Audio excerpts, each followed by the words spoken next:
안녕하세요, 서군입니다. 오늘은 알렉스 커브 교수죠. 뇌과학이라는 책에 대해서, 우울할 땐 뇌과학이라는 책에 대해서 방송을 시작하겠습니다. 알렉스 커브 교수님은 세계적인 신경과학자이자 우울증 전문가입니다. 15년 넘게 우울증을 뇌과학의 품에서 연구해 오시고, 브라운 대학교에서 뇌과학을 전공했고, UCLA에서 뇌과학으로 박사학위를 받았습니다. 현재 UCLA 정신의학과에서 연구 활동 중에 있으십니다. 지금 이제 이 우울할 땐 뇌과학이라는 책이 아마존에서도 베스트셀러 넘버 원이고, 이제 현대인들이 마음의 병, 우울증이 많이 걸려 있기 때문에 그런 측면에서 요즘에 아주 베스트셀러의 인기를 부과하고 있는 책입니다. 그래서 이제 사실은 예전에 하루야마 시게오 박사님의 뇌내 혁명이라는 책이 1권도 있었고 2권도 있었는데 아주 훌륭한 책이었죠. 결은 아주 비슷하고 같습니다만은 이제 이분은 지금 예전에 비해서 뇌과학이 연구가 매우 발전했기 때문에 그것을 과학적으로 많이 증명하면서 또 그런 것을 현대인의 삶의 질과 의식의 향상을 위해서 구체적인 방법을 좀 제시했다라는 것에 의의가 있습니다. 그래서 이런 소중한 정보와 내용을 우리 시청자 여러분들과 교감을 해서 삶의 향상, 우리가 그냥 개념적으로 추상적으로 이렇게 알았던, 이렇게 하면 좋을 것이다라는 것을 구체적으로 어떻게 하면 이런 실행 방안을 통해서 우리 뇌가 이렇게 반응하고 이런 호르몬이 나와서 이런 영향을 미쳐서 이렇게 분명하게 좋아집니다 라는 것을 알게 해주셔서 분명히 우리가 실천해 나가는 데 있어서 도움이 크게 될 것이다 라고 생각을 하였습니다. 이 장면은 알렉스 교수가 UCLA에서 강의를 하는 그런 모습입니다. 알렉스 커브 박사이시죠. 한마디로 뇌과학의 이해를 통해서 삶의 질을 향상시키자라는 것이 이분의 얘기십니다. 그래서 우리가 구체적으로 우리 뇌의 모습들이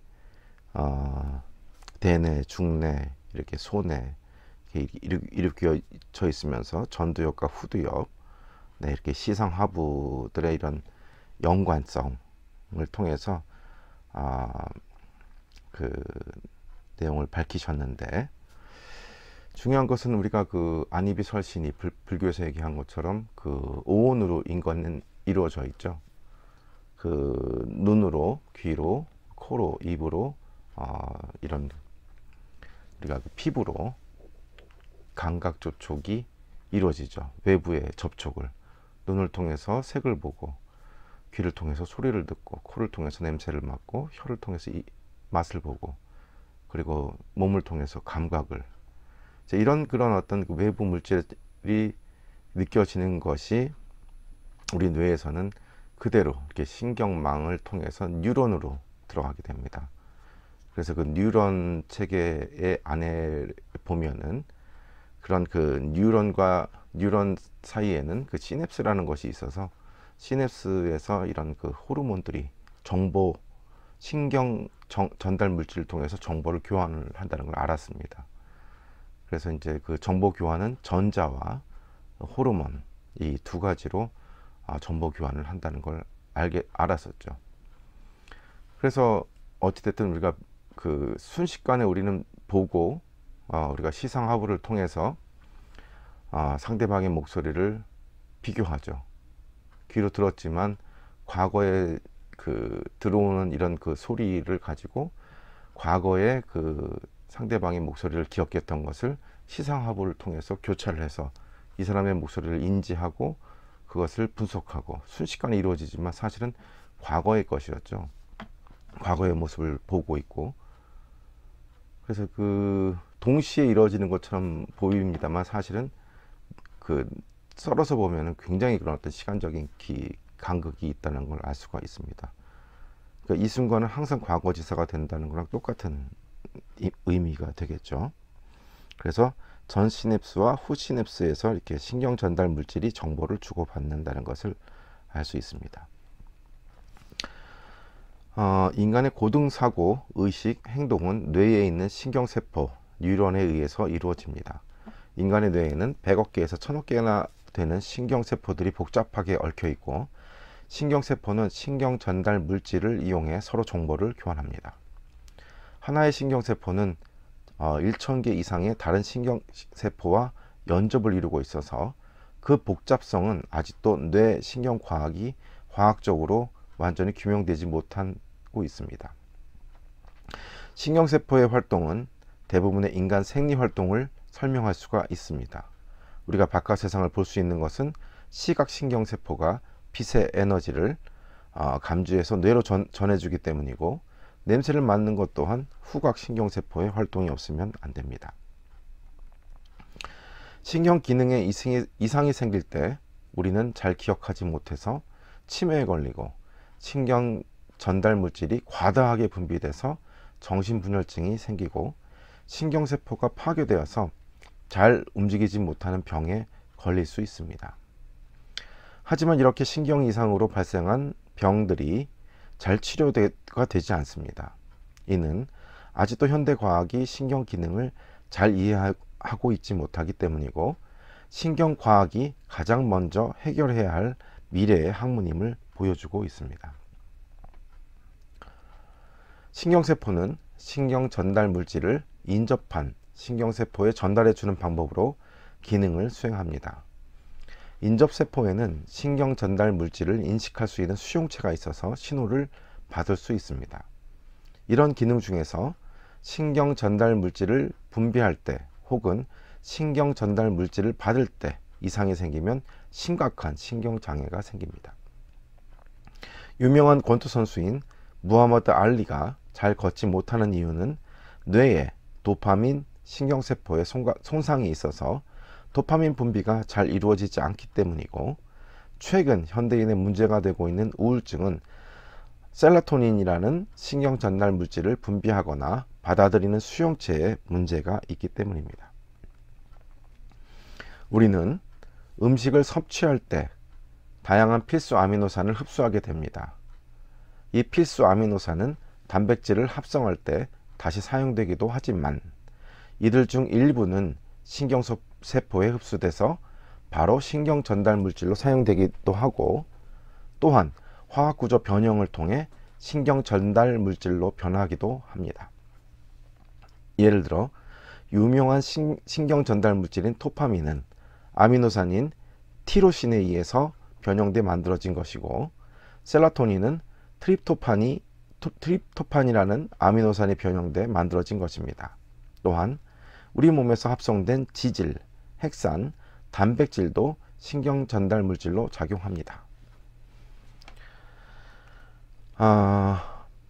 여기서 이제 대표적인 그 호르몬들 내용을 한번 보도록 하겠습니다.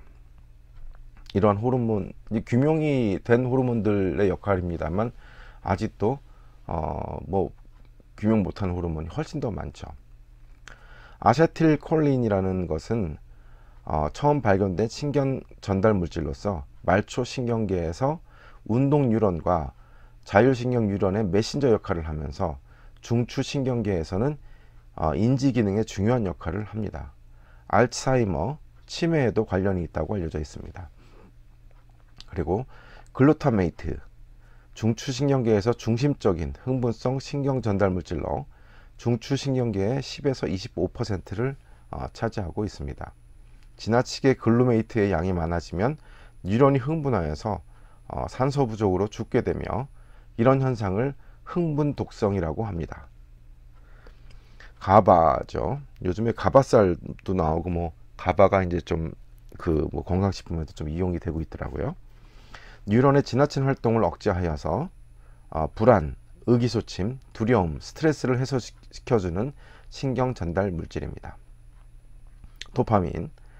도파민은 성취감을 느낄 때 쾌감을 주는 신경 전달 물질로 의욕이 지나치게 넘쳐서 과다 분비되면 에너지 고갈로 일찍 죽을 수 있고 적게 분비되면 파킨슨 병이나 치매에 걸릴 수가 있습니다.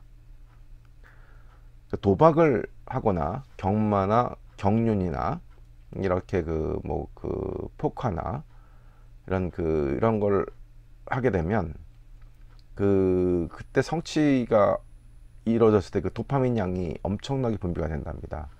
그래서 도박에 중독이 되죠. 그때 도파민이 분비된 양을 잃지 못하기 때문에. 그리고 마약도 이 도파민하고 영향이 있습니다. 마약을 하게 되면 이 도파민 양이 수천만 배에서 1억 배 이상 평소에 분비되는 양에 그 정도의 도파민이 나오니까 어마어마한 쾌감이 생기겠죠. 그래서 이제 마약을 한번 하게 되면 끊을 수가 없죠. 엄청난 양의 도파민이 분비가 되기 때문에 그 기억을 잊을 수가 없죠. 그 황홀감을. 그래서 이제 마약은 끊을 수가 없습니다. 그러나 이 도파민의 호르몬의 분비 체계가 붕괴가 되면 에너지 고갈로 이루어지고 결국 일찍 죽을 수밖에 없습니다. 호르몬의 이 교란은 무지막지하죠. 결국 그때 도파민을 그 기억을 계속 이어가기 위해서 더 많은 양의 마약을 사용할 수밖에 없고, 그렇게 되면은 우리 뇌의 구조가 시스템이 완전히 붕괴가 되는 상황으로 이어집니다. 또 히스타민은 대사작용과 체온을 조절하고 수분 조절을 하는 신경 전달 물질입니다. 그리고 엔돌핀은 감동을 받았을 때 기쁨을 느끼게 하는 신경 전달 물질로 노화를 방지하고 면역력을 높여줍니다. 이건 독성이 없어요. 이 엔돌핀은 완벽하게 독성이 없는 완벽한 물질입니다. 몰핀의 5배에서 6배의 진통 효과가 있다고 합니다. 그 마약 성분의 몰핀보다도 이렇게 더 진통 효과가 대여섯 배가 더 있다는 거죠. 엄마가 출산을 할 때, 아이를 낳을 때 이 엔돌핀이 엄청나게 많이 분비가 된다고 합니다. 그래서 아이를 낳았을 때 생일날 때 우리 엄마들 몸에 엔돌핀 분비량이 그때 영향을 미친다고 하더라고요. 기억해서.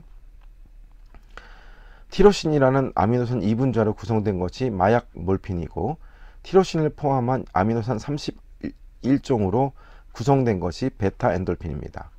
마라톤이나 경보 같은 운동 시 피로가 정점에 도달했을 때 베타 엔돌핀이 분비되어 몸의 위기를 극복할 수 있게 도와줍니다. 이것이 습관화되면 운동 중독이 되는 것입니다. 이 엔돌핀은 사실 뇌내혁명에서 잘 설명이 되어 있습니다. 엔도 플러스 몰핀이죠. 엔도는 체내라는 뜻이고, 체내에서 몰핀이 나온다는 것입니다. 체내에서 마약 성분이 나오는 것이죠. 그래서 면역이 엔돌핀이 나오게 되고, 엔돌핀은 알파파하고 연결이 되어 있는데, 알파파가 이 우주의 생기파하고 일치가 되는 것이죠. 그래서 좋은 음악을 듣거나 메디테이션, 명상을 하게 되면 엔돌핀이 나옵니다. 그리고 성스러운 행동을 하거나 기도를 하거나 이런 좋은 마음을 먹게 되면 엔도 플러스 몰핀, 엔돌핀이 나오게 되죠. 그래서 사실은 매일 기도를 하거나 좋은 마음을 먹거나 수행을 하거나 엔돌핀이 많이 나옵니다. 그래서 그게 과학적으로 증명이 된 게 세상의 모든 직업군에서 가장 오래 장수하시는 직업군이 바로 그래도 성직자입니다. 성직자들이 가장 오래 삽니다. 성스러운 마음을 평상시에 잘 유지하려고 하고 있고, 기도도 많이 하고, 그리고 다른 사람들보다 훨씬 더 제약이 있지만 모범적인 삶을 살려고 노력들을 하시는 반증이겠죠. 또 셀라토닌입니다.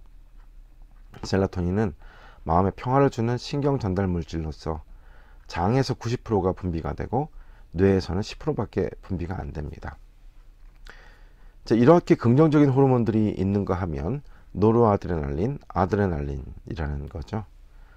노르아드레날린은 그 화를 내거나 긴장할 때 분비되는 신경 전달 물질입니다. 그리고 아드레날린은 공포를 느낄 때 분비가 되는 신경 전달 물질이죠. 그런데 이 아드레날린 호르몬은 공통적으로 독성이 아주 강합니다. 무려 뱀독의 50배 이상 강하다고 합니다. 그러니까 스트레스를 받거나 화를 잘 내는 사람들이나 이렇게 마음의 컨트롤을 마인드 리딩, 마인드 컨트롤 이런 것들이 잘 안 되시는 분들은 노르아드레날린, 아드레날린이 많이 나와요. 그러면 내 몸 안에서 스스로 화를 내거나 스트레스를 받기 때문에 이 뱀독의 50배 이상 독한 독성이 나오는 거죠. 근데 이 아드레날린 호르몬은 뇌파의 베타파하고 파동이 일치가 되고, 베타파는 이 우주의 그 사기하고 파동이 일치가 됩니다. 그럼 나쁜 이런 파동, 나쁜 생각 이런 그의 영향으로 이렇게 우리 몸 안에서는 이렇게 스스로 뱀독의 50배 이상 독한 호르몬들을 만들어내고, 이렇게 되면 우리 몸 안에 면역 체계가 스스로 무너지게 되는 거죠. 면역 체계가 무너지게 되면 NK 세포라든가 T 임파고라든가 이런 면역 세포들, 대시 세포들이 죽게 됩니다. 그래서 자가 면역 질환이라 요즘에 그런 것들 굉장히 많죠. 자가 면역 질환이 생기는 원인이 바로 이런 그 호르몬과 뇌파와 생활 습관과 생각들에 있습니다. 그러니까 이 메커니즘이 아주 명확하게 되어 있습니다. 그러니까 사람이 영혼이 어떻고, 의식 수준이 어떻고, 가치관이 어떻고, 이런 그 영향에 따라서 이 몸이 반응을 하게 되죠. 뭐 이렇게 봅니다. 그 불교에서는 지수화풍 4대, 이 세상은 4가지 요소로 이루어져 있어서 우리 몸은 땅의 요소로 이루어져 있고, 가벼운, 그러니까 이제 그 제자백과에서는 뭐라고 하냐, 거기서는 이제 그 육아도 그렇고 음양가에서는 그렇게 봅니다. 영혼은 영과 혼이 있고 넉과 백이 있죠. 혼백으로 이렇게 나눠져 있는데, 영은 가벼운 것이니까 그 하늘에서 온 거고, 그 하늘에서 온 것이 지수화풍 4대 땅에서 온 이 육신과 하나가 되죠. 불교에서는 그걸 심장 토대라고 하는데, 어디서 하나가 되냐면 심장 토대에서 하나로 이루어집니다. 그러니까 우리가 불안하면 심장이 두근두근거리고, 싸우려고 하면 더 빨리 뛰고, 그리고 평온하면 그 심장도 아주 천천히 뛰게 됩니다. 그래서 가벼운 영혼과 무거운 그 육이 이렇게 하나가 되는 것이 심장에서 이렇게 하나가 됐다고 하고, 그리고 또 나치가 그래서 사람들 죽일 때, 사람이 숨이 끊어질 때 무게를 항상 다 재봤더니 다들 몸무게가 2g씩 빠지더라. 그래서 영혼의 무게가 2g이다. 뭐 이런 그 조사도 하였습니다만, 그래서 아무튼 그 마음에서 영혼과 육이 이렇게 하나가 되어서 우린 그렇게 그 육신이 완벽하게 반응한다는 걸 알 수가 있죠. 그리고 모든 의사들이 얘기하는 만병의 원인이 스트레스다 라고 하는 것이 바로 여기에 있습니다. 그래서 마음이 편해야 몸도 편하고, 또 몸이 편해야 마음도 편한 이런 관계라는 것을 알 수가 있습니다. 그래서 여기 보면 전두엽이 있고, 앞에 그 뇌가 전두엽이라고 하고 뒤에 뇌를 후두엽이라고 합니다. 그리고 뇌 윗부분을, 그러니까 천정이라고 하지 않습니까? 그런 것처럼 위에 있으니까 두정엽이라고 합니다. 머리 두자니까 두정엽이라고 하고, 그래서 이제 이 그 앞부분에 이 전두엽이죠. 이 전두엽이 생각을 담당합니다. 우리 뇌에서는 판단하고 예상하고 계획하고 충동을 조절하고, 이성입니다. 사실은. 전두엽이 그 발달이 되어야지 여기서 이제 그 기도를 열심히 하거나 좋은 생각을 많이 갖고 있는 사람들은 전두엽이 아주 크고 발달되어 있습니다. 공부도 잘하고. 그런데 이제 우리가 연쇄살인마들 이런 사람들 있지 않습니까? 남의 고통을, 타인의 고통을 못 느끼는 사람들이 있어요. 그런 사람들은 전두엽의 활동이 거의 없습니다. 타인에 대한 연민과 동정, 이런 사랑, 이런 감정이 풍부한 사람들, 결국 사람이 착한 사람들은 전두엽이 활발해요. 그게 관상에서도 나오죠. 명문이 방정하다라는 말이 바로 거기 있는데, 천목, 해인, 해안, 모든 종교에서도 다 그곳을 얘기하죠. 예전에 잘 생각들 해보시면 불상에는 항상 이마에 보석이 이렇게 들어가 있습니다. 거기서 빛이 나오는데, 사람이 수행을 하거나 성스러워지거나 착해지면은 여기서 활발하게 전두엽이 발달이 돼 있고, 거기에 이제 빛이 있습니다. 전두엽이 활발한 사람들은 머리가 좋아요. 성스럽습니다. 성스러운 분일수록 전두엽이 활발하죠. 그러나 죄송합니다. 사악하고 타인의 고통을 못 느끼고 둔감하고 함부로 사람을 죽이고 생명체를 죽이고 이런 사람들이죠. 그리고 자신의 쾌락을 위해서 사람을 죽이는, 자신의 이익을 위해서 돈과 명예나 이런 것들 때문에 사람을 죽이죠. 아생살탕하죠. 내가 살기 위해서 남을 죽이는 이런 사람들은 전두엽이 아주 둔감해요. 활동이 거의 없습니다. 뇌파를 측정해 보면 거의 움직임이 없습니다. 우울증은 이 전두엽과 이 변연계라고 하는데, 변연계가 감정을 담당하는 곳입니다. 해마가 있는 가운데 부분인데, 여기 보시면 편도체하고 변연계가 있지 않습니까? 여기서 불안하고 공포심을 느끼고 괜히 그런 어떤 감정들을 느끼는 곳이 바로 이 변연계입니다.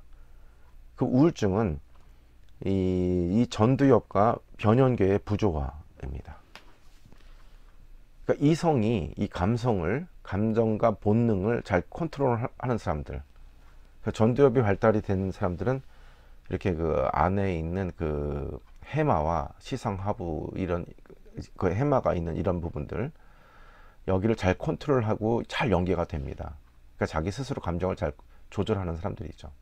그러나 우울증 있는 분들은 의사소통이 실패가 되어 있고 교감이 깨져 있다라고 볼 수가 있습니다. 자, 그러면 이런 걸 극복하기 위해서 어떤 연습을 해야 되는지, 전두엽과 이 변연계의 조화, 이성과 이 뇌의 메커니즘에서 행복해지기 위하고 스스로 이런 메커니즘을 온전하게, 호르몬의 조화를 온전하게 할 수 있는 방법이 무엇인가를 이 알렉스 코브 박사님이 제안을 하셨습니다. 연구 결과이죠. 하나의 방법들 하나씩 말씀드리자면, 행복한 기억을 떠올려라 라는 것입니다. 행복한 기억을 떠올리는 것만으로도 전두엽에서 셀라토닌을 증진시킵니다. 그래서 잠들기 전에 행복한 기억을 한 가지씩 떠올려 보라. 일기장에 써도 좋고 그냥 그 기억을 떠올리는 것만으로도 좋다. 그러면 어떻게 되냐면, 우리 몸 안에서 실제로 행복한 기억을 떠올리는 것만으로 셀라토닌이, 호르몬이 나오게 됩니다. 그러니까 우린 건강식품, 우리 셀라토닌 막 비싸게 돈 주고 사 먹지 않습니까? 그럴 필요 없어요. 간단하게 행복한 기억만 떠올리는 것만으로도 우리 몸 안에서 셀라토닌을 만들어냅니다. 그럼 얼마나 좋을까요? 이 긍정적인 호르몬들이 나오니까. 걱정과 불안은 엄연히 다릅니다. 그러나 서로 연관된 개념입니다. 불안해하지 않으면서도 걱정할 수가 있고, 걱정하지 않으면서도 불안해질 수가 있습니다. 걱정은 주로 생각을 기반으로 하는데, 불안은 신체 감각 같은 육체적인 요소나 관련 행동과 더 깊은 관계가 있습니다. 그 얘기 뭐냐면, 아까도 얘기했지만 걱정은 전두엽에서 하는 것이고 불안은 변연계에서 하는 것입니다. 그러니까 주로 편도체와 해마, 시상 하부, 여기가 변연계인데, 이렇게 그 불안은 육체적인 요소에 관련되어 있는 거거든요. 그러니까 뭐랄까, 그 신체적인 요소인 거죠. 걱정은 전두엽에서 그 담당하는 것입니다. 그래서 이 그 전두엽과 변연계의 상호작용이 깨지는 거죠. 그러니까 한마디로 걱정은 잠재적 문제에 관해서 생각하는 것이고, 불안은 잠재적 문제를 느끼는 것입니다. 그러니까 걱정하면서도 불안하지 않을 수가 있어요. 그런데 불안해하지 않으면서도 걱정할 수가 있는 것이고, 걱정하지 않으면서도 불안해할 수가 있는 것이죠. 그래서 이 전두엽의 활성화가 되고 의지가 강하고 또 그 성스러운 마음을 많이 갖고 착한 사람들은 이 불안을 잠재울 수 있는 힘이 더 강한 것입니다. 이제 그렇지 못하고 이기적이고 자기 자신만 생각하고 타인에 대한 배려가 없고 모호한 사람들은 불안할 수밖에 없어요.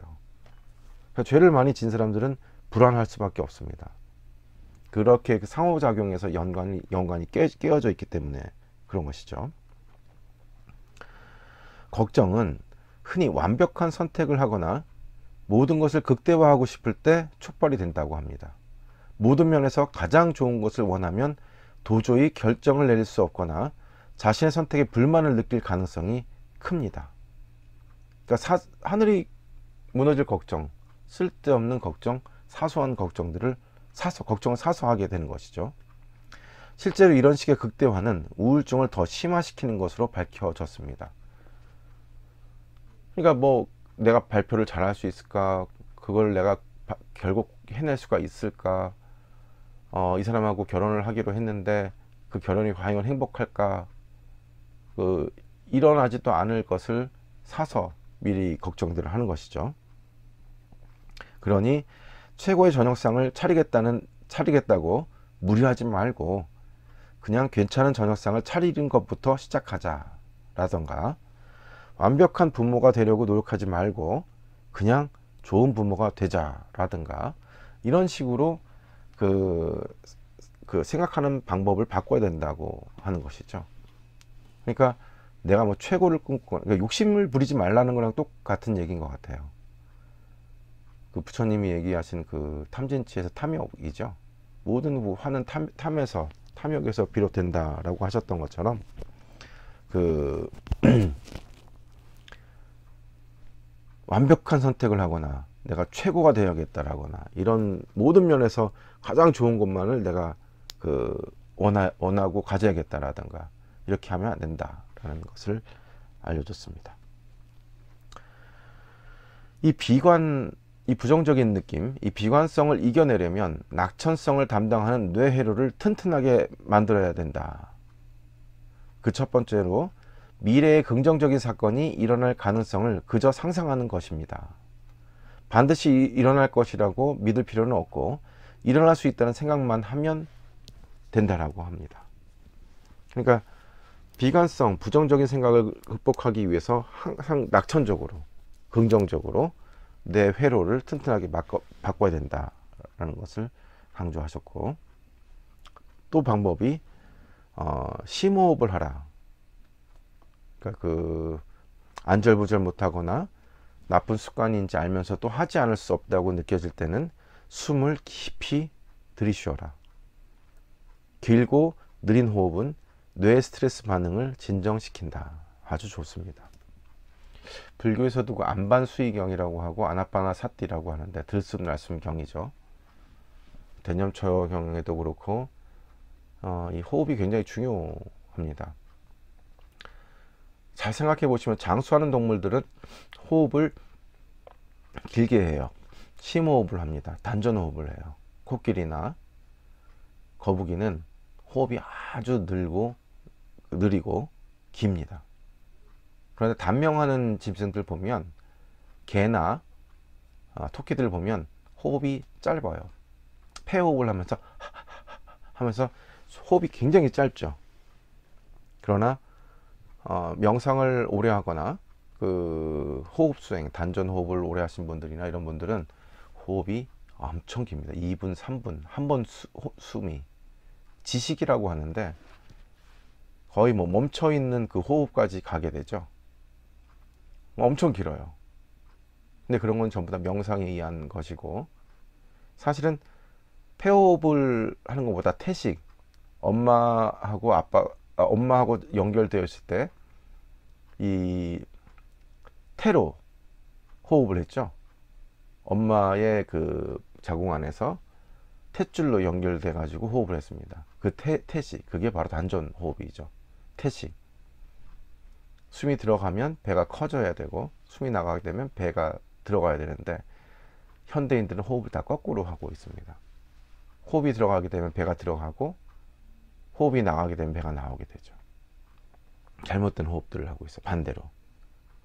그래서 이분도 이걸 강조했습니다. 심호흡을 하라.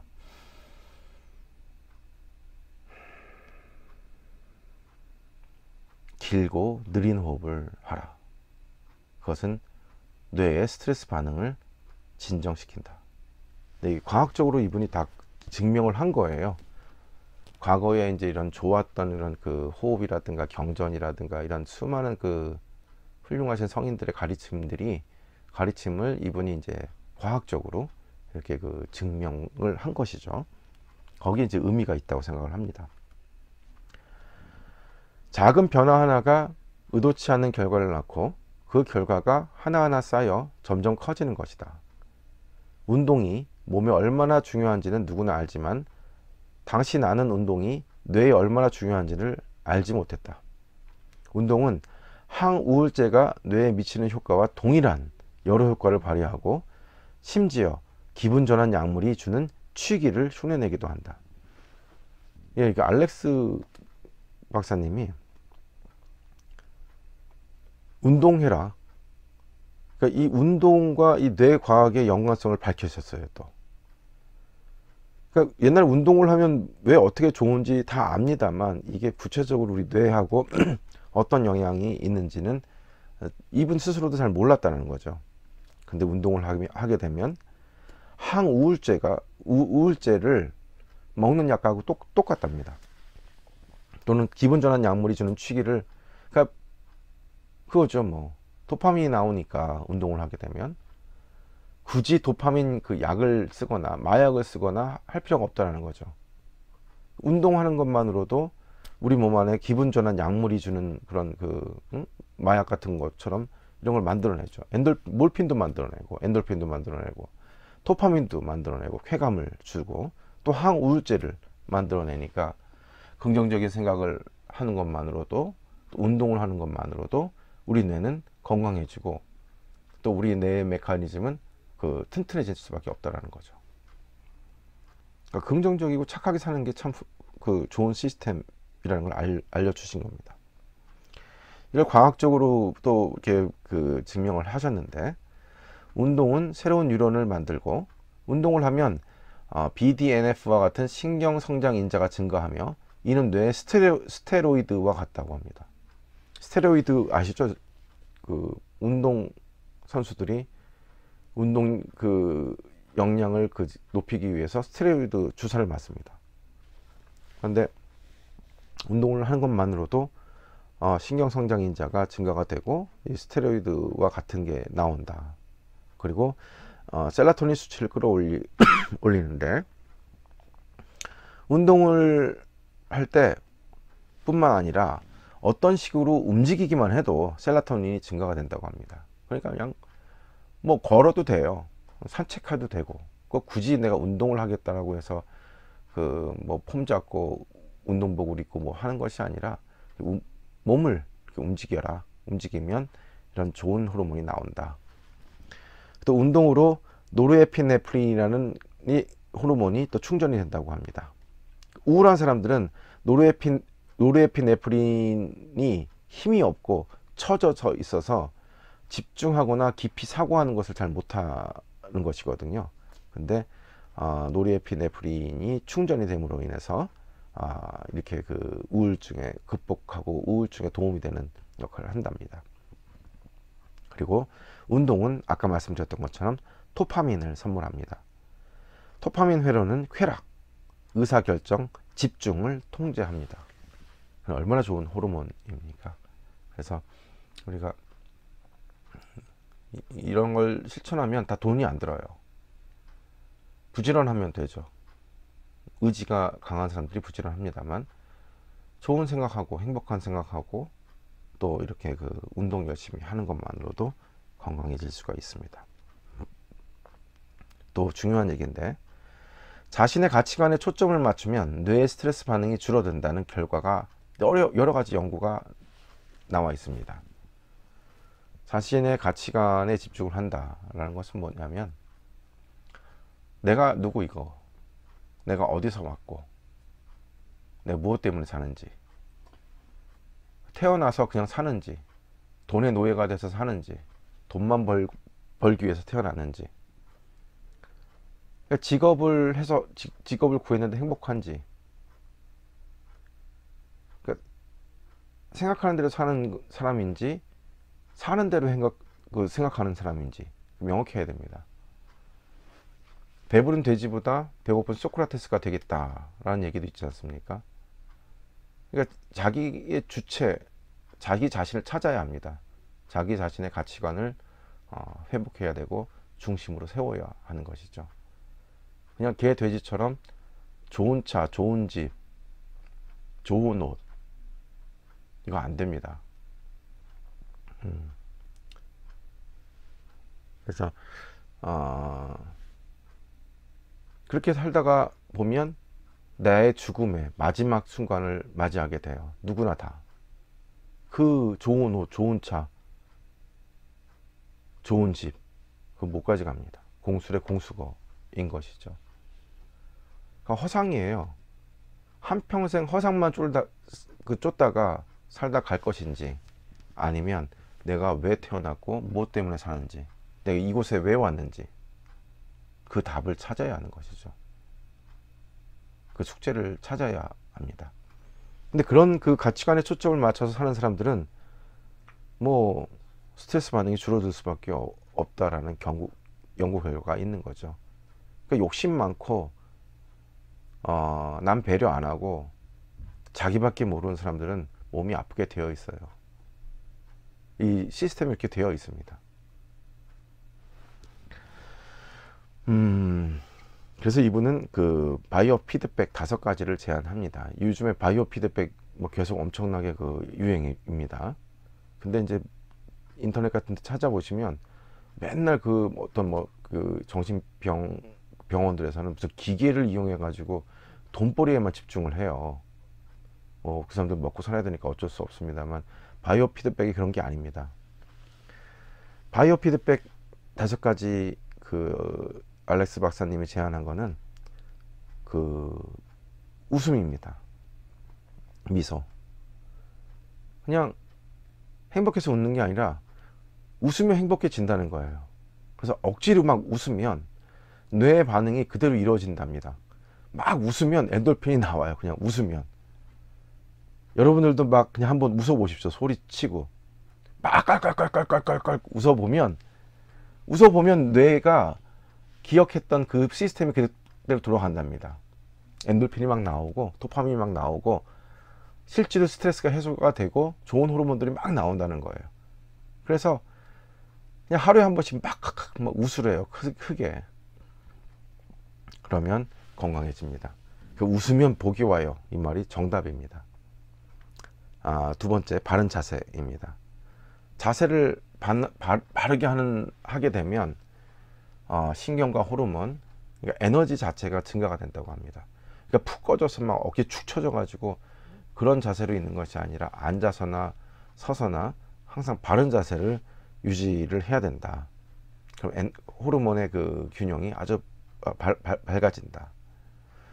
그리고 표정인데, 표정을 이렇게 굳거나 막 그 화난 얼굴이나 이런 것이 아니라 늘 온화하고 평온한 그 표정을 지어라. 그 평온한 표정을 지을 때 좋은 호르몬들이 나온다고 합니다. 실제로. 그러니까 마음을 일부러 그 고요하고 좋은 마음으로 성스럽고 사랑스럽고 평온한 마음으로 따뜻한 마음으로 바꾸는 거예요. 그래야 마음이 평온해지죠. 그 평온한 그 표정을 유지하는 것만으로도 좋은 호르몬이 나온다는 거예요. 바른 자세, 그 좋은 표정, 그리고 막 웃는 거. 그리고 중요한 것이 호흡입니다. 이 호흡 수행은 정말 뭐 토나법이라고 해서 아까도 제가 말씀드렸지만 굉장히 중요한 것이고, 수행의 기본이 호흡이죠. 호흡 수행입니다. 그러니까 윗바사나도 호흡을 바라보는 불교 수행이 있죠.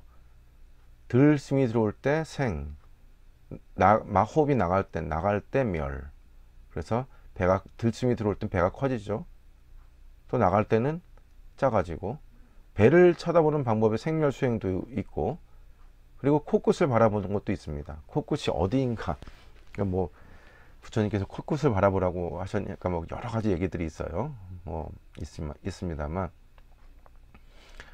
호흡이 들어오는 입구가 코끝입니다. 그러니까 이제 들어올 때 호흡을 계속 쳐다보고 나갈 때 호흡을 계속 쳐다보는 거죠. 그 모든 생각을 다 끊고 호흡만 집중하는 것이 그 호흡 수행입니다. 호흡이 길면 길다고 알고, 짧으면 짧다고 알고, 거칠면 거칠다고 알고, 이 호흡이 마른 호흡인지, 습기가 얼마큼 있는 호흡인지 호흡을 계속 바라다 보면 이 호흡이 그냥 하나로 이어져 있던 호흡이 다 끊어져서 보일 순간이 오죠. 이제 그렇게 되면 이제 거기서 희열을 느끼고 근접선매나 선정에 들어갈 수 있는 그 좋은 그 수행법입니다. 호흡 수행 엄청나게 중요합니다, 사실은. 그래서 호흡을 또 이렇게 강조를 하셨어요. 그리고 또 근육이완이 그래서 요가가 있었던 거죠. 이 근육이완을 하게 되면 이게 한의학에도 이게 맞습니다. 우리 몸 안에는 12 경락이 있고 360 경혈이 있는데, 이 경혈의 주혈이 매일 바뀌죠. 그런데 마사지 받고 안마하는 것도 중요하지만 스스로 이렇게 그 스트레칭하고 근육이완을 하게 되면 저절로 우리 몸 안의 경혈을 다 자극하게 됩니다.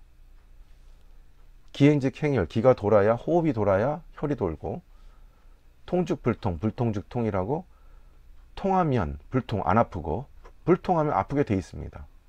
그러니까 근육이완을 이렇게 함으로 인해서 통하게 만들죠. 그럼 안 아프게 되는 거죠. 그래서 이 스트레칭이 굉장히 중요한데, 스트레칭을 하게 되면 혈을 다 자극을 하게 됩니다. 혈도가 열리고 혈을 자극하게 되니까 혈액순환이 엄청나게 잘 되죠. 그럼 삼초가 열리게 되고, 그럼 임동맥이 아주 뭐 원활해지면서 기혈이 아주 잘 돌게 되죠. 그래서 이 바이오 피드백 5가지만 가지고도 건강해질 수 있다. 그리고 우리 호르몬, 이 뇌에 좋은 호르몬들을 분비시킬 수가 있다. 이런 그 가르침입니다. 그리고 이제 마지막이 감사가 모든 부정성을 무너뜨리는 막강한 해독제인 이유다. 삶의 조건에 따라서 흔들리지 않기 때문이다. 이 감사한 마음이 있는 사람은 가난하고 굶주리는 와중에도 따뜻한 산들바람에 고마움을 느낄 수가 있어요. 반대로 돈과 권력을 엄청나게 많이 소유했다 하더라도 남편이 음식 씹는 소리 하나에 짜증을 느낄 수가 있어요. 그때 어떤 뭐 대안이 아니고 어쨌든 그 재벌의 그 사모님 막 소리 지르고, 그 딸도 막 소리 지르고 막 업고, 이런 사실이 있었죠. 돈이 아무리 많고 권력이 있다 하더라도 마음의 여유가 없어요. 그 탐욕 때문에 감사한 마음이 없는 거죠. 그러니 남편이 음식 씹는 소리 하나에 짜증을 내는 겁니다. 마음의 여유가 없어요. 실제로 우리 뇌에는 감사 회로가 있는데 이 회로는 심각한 운동 부족 상태에 있습니다. 감사한 마음들이 없어요. 요 현대인들이 돈이 신이 되었고 쾌락을 향해서, 그러니까 작은 거에 감사할 줄 모르죠. 사실은 진짜 소중한 거는 돈으로 못 삽니다. 피 한 방울도 돈으로 못 사고요. 이 공기도 돈으로 못 사고, 저 태양의 에너지도 공기로 못 사요. 이게 진짜 소중한 것들은 제가 말실수에 드렸던 우리 집사람 옆에서 또 한마디 했습니다. 아, 이 사람 참 죄송합니다. 그래서 이 공기 한 모금, 이 나무들이 이 광합성 작용을 통해서 이 산소를 만들어내고 저 태양의 에너지가 모든 걸 다 이렇게 존재하게끔 하죠. 이 지구가 있으니까 우리가 서 있고, 매사에 감사할 줄 알아야 됩니다. 진짜 소중한 건 돈으로 못 삽니다. 인간이 만들어낸 것들은 돈으로 사는 거죠, 우리가. 그래서 감사한 마음이 현대인들이 부족하다. 그러니까 그걸 뭐 불교에서는 또 안분지족이라고도 하죠. 아주 만족하고 지극히 만족하고, 내가 이렇게 지금 아픈데 없다고만 해도 감사한 거고, 내가 이렇게 누울 한 평에 이 공간만 있어도 감사하고, 이 따뜻한 새끼, 또 이 주변의 모든 사람들 만난 것에서 이만하니 정말 행복한데 그 감사한 마음들을 지금 못 느끼고 있죠. 사실 뭐 발톱에 뭐 하나 꼈어도, 이빨만 멀쩡하던 게 아파도 모든 마음이 다 거기에 가 있습니다. 신경이. 그러니 이만하니 감사하다. 이 감사한 마음을 가져야 한다. 이런 얘기를 했습니다. 참 이 알렉스 박사 참 훌륭한 분이세요. 이런 분들이 있으니까 이 세상의 영적 진화가 이루어지고 또 많은 사람들이 좋아진다고 생각을 합니다. 감사회로를 튼튼하게 만들면 육체 및 정신의 건강이 향상되고 행복이 커지며 수면의 질이 개선되고 다른 사람들에게 더 깊이 연결되어 있다고 느낀다고 합니다.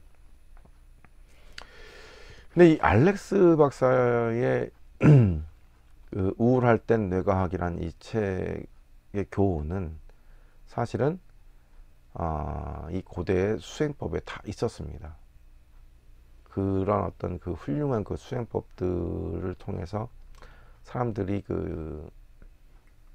뭐랄까, 범부에서 이 성스러운 성인의 혈통으로 갈아탈 수 있는 이런 길을 제시를 많이 했는데 이걸 현대적으로 해석했고 또 과학적으로 입증했다는 데 의의가 있습니다. 현대인들에게 이런 어떤 과거의 경전이나 수행이라든가 이런 것을 생활 속에서 실천할 수 있게끔 하고 또 만져지게 하고 보여지게 하는 그런 어떤 훌륭한 성과가 아닐까 싶습니다. 그래서 오늘은 이 알렉스 커브 박사의 우울할 땐 뇌과학이란 책을 통해서 우리 시청자 여러분들과 함께 생각하고 고민하고 연구하는 시간을 가져봤습니다. 오늘도 감사합니다. 편한 밤 되십시오.